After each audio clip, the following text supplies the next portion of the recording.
यो किताबमा लेखिएर आउनुभन्दा अगाडि त्यो चिज कहाँ हुन्थ्यो? कहाँ हुन्छ भन्नुहोस् त? मान्छेको कहाँ हुन्छ? हृदयमा वा मनमा भनौँ। सबैभन्दा पहिला त मनमा हुन्छ नि त। मनमा भएको कुरा नै उसले लेख्छ। मनमा भएको प्रेम पत्रलाई उसले लेख्नु अगाडि त भावना आएको हुन्छ नि, उसले लेख्छ। गीत त्यो भित्र चिज हुन्छ उसले। त्यसपछि मनमा पहिला हुन्छ एक नम्बरको केस। त्यसपछि उसले बोल्छ, सुनाउँछ, बोल्छ। अब बोल्यो भन्दैमा मनको कुरा हरायो भन्ने कुरा छ त? छैन नि। मैले चिठी लेखिहालेँ, मैले किताब लेखिहालेँ, मनमा सिद्धियो भनेर भनिन्छ त? भनिँदैन नि। त्यो मनमा बोलीको अवस्थामा रह्यो भने दोस्रो चरणमा भयो र अन्तिम चरणमा चाहिँ लिखित अवस्थामा किताब आउँछ। त्यसैले किताब यसैलाई याद गर्नु। यो बाइबलमा लेखिएका कुराहरू सबैभन्दा पहिला परमेश्वरको कहाँ थियो भन्दाखेरि हामीले मनमा थियो भनेर भन्छौँ। परमेश्वरको मन वा हृदयमा थियो। उहाँले के चाहनुहुन्छ भन्ने कुरा सबै कुराहरू योजनाहरू परमेश्वरको मनमा थियो, जो चाहिँ अदृश्य छ, देख्न सकिँदैन।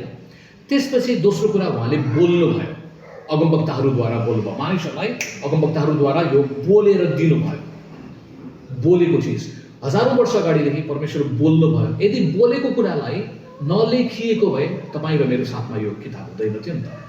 तर परमेश्वरले तिमीलाई लेख, दर्शन लेख, स्पष्टसँग बताऊ भनेर भन्नुभयो। अनि मानिसहरूले लेखे परमेश्वरको आत्माको प्रेरणामा र अहिले हाम्रो साथमा आएको छ। त्यसैले किताबले पनि परमेश्वर त्रिएक हुनुहुन्छ भन्ने कुरा बुझ्नमा हामीलाई सहायता गर्न सक्छ। एउटा मनभित्र त्यो देख्न सकिँदैन, अर्को बोलीको रूपमा, आवाजको रूपमा आएको त्यो पनि देख्न सकिँदैन, र अर्को यो स्पष्ट रूपमा। अब अहिलेलाई हेर्ने भने परमेश्वरलाई हामीले देख्न सकेका छैनौँ।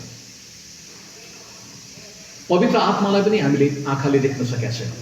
तर येशू प्रभुलाई 2000 वर्ष अगाडि मानिसहरूले देखे। अहिले त सबै विश्वासमा हो है। विश्वासमा आत्मिक आँखाले हामीले देख्छौँ र यसको बारेमा बाइबलले भन्छ, धन्य नदेखिकन विश्वास गर्नेहरू। हामी दृष्टिबाट होइन, विश्वासबाट जिउँदछौँ।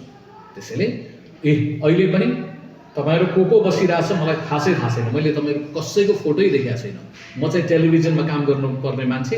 हामीलाई चाहिँ टिभीमा कम्तीमा पनि मान्छे दर्शक श्रोताहरू हुँदाखेरि राम्रो लाग्छ। कक्षामा पढाउँदाखेरि अझै म त गीत गाउने मान्छे, कलात्मक मान्छेलाई त मान्छे देख्दाखेरि अलिक जोस जाँगर लाग्छ नि। यहाँ त म त कसैलाई नदेखिकन विश्वासमा बोलिरहेको छु।